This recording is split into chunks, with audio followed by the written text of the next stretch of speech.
লা ইলাহা ইল্লাল্লাহ লা ইলাহা ইল্লাল্লাহ লা ইলাহা ইল্লাল্লাহ লা ইলাহা ইল্লাল্লাহ লা ইলাহা ইল্লাল্লাহ লা ইলাহা ইল্লাল্লাহ লা ইলাহা ইল্লাল্লাহ লা ইলাহা ইল্লাল্লাহ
إلا الله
সুন্দর লাগছে।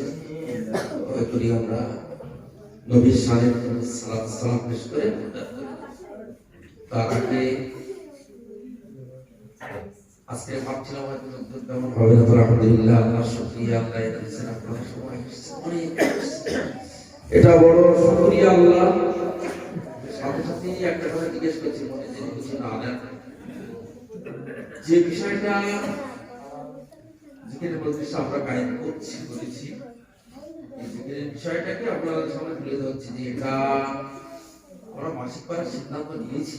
প্রতি মাসে এরকম যদি আপনাদের এরকম সহযোগিতা থাকে এবং সহযোগিতা অনেক আসা যেমন তেমনি একটু হাত বাড়িয়েও, মানে যদিও আমাদের কমিটি বা ছোট ছোট নওজোয়ান ছেলেরা তারা এটা ভাব নিয়েছে, তাদের কাছে আমরা একটু হাত বাড়িয়ে একটু সাহায্য সহযোগিতা দেখা, সাথে সাথে আমরা যেমন আসবো তেমনি একটা ব্যয় ভার আছে, একটা খরচা, তাতে আপনারা যে যেমন পারবেন, কোনো রকম আপনাদের উপরে চাপ নেই, 10, 20, 50, 100 যে যেমন পারবেন।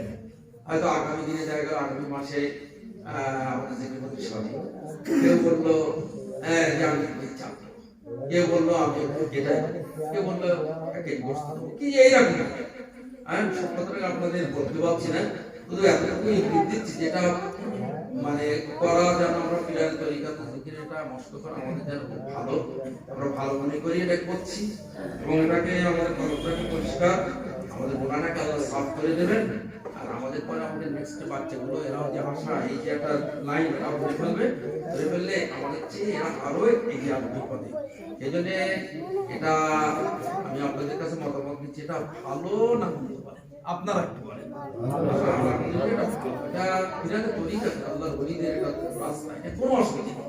অনেকে আপনারা আল্লাহ ছুটি পায় না, ধরে ধরে আল্লাহ আল্লাহ করতে, আল্লাহ সব শোনেন, আপনার আল্লাহ সব জানেন। আচ্ছা আপনি বলেন তো দেখি, নামাজ আমাদের কখনো জোরে পড়তে হয়, কখনো আসতে, জোহরের নামাজ গুলো জোরে পড়া যায়, আসর গুলো কেন জোরে পড়ি? আল্লাহ তো সব জানেন। তা আবার এই ফজরের নামাজ, ইশার নামাজ, মাগরিবের নামাজ, আল্লাহু আকবার, আলহামদুলিল্লাহি রাব্বিল আলামিন, আল্লাহ তো সব জানে, এটা কেন হবে জোর করতে বলেন? তো কখনো কোন নামাজে আমরা জোরে আওয়াজ করে পড়ি, কোন নামাজে আমরা আস্তে পড়ি। তো আল্লাহ যে যেভাবে আমাদেরকে করতে বলেন আমরা সেইভাবেই করি। অতএব আল্লাহ সব জানে, তা সত্ত্বেও আমরা একটু আওয়াজ করে জিকির করি, এটা তালিমের উদ্দেশ্য লোক দেখানো। আর লোক দেখানো যদি এখানেও বলছি, কারোর যদি উদ্দেশ্য থাকে ভালোভাবে আপনার না না কিচ্ছু হবে না, কথা একটু ভোয়া, সম্পূর্ণ আল্লাহর উপরে, আল্লাহর মহব্বতে, রাসূলের মহব্বতে, ভালোবাসায় অন্তর দিয়ে আমরা আল্লাহকে একটু ডাকি, কিছু এই ডাকটাকে জিকির বলা হয়। তো এই জিকির করতে গিয়ে আমরা জোরে শুধু শেখানোর উদ্দেশ্যে, অন্যথায় নামাজ যখন করবেন আপনার নিরিবিলি হলে আল্লাহ আল্লাহ, আপনার আওয়াজটাকে খুব জোরে করতে হবে না, এখানে হয়তো আমরা তালিমের উদ্দেশ্যে। অতএব এটা খুবই ভালো জিনিস, আর আশা করা যায় প্রতি মাসে এটা আপনাদের যদি সহযোগিতা সহযোগিতা একটু থাকে, এদের দিকে হাত বাড়াবেন, যদি পারেন 2-10 টাকা যদি পারেন ওদের হাতে অন্তত নগদে তুলে দেবেন, অথবা না থাকলে আগামী দিনের জন্য ওদের হাতে তুলে দেবেন। দাঁড়ান আমরা সকলে সালাত ও সালাম পেশ করি। ইয়া নবী সালাম,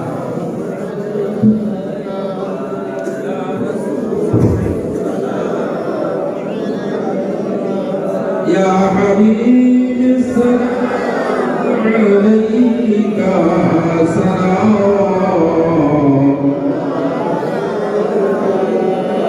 أشرق البدر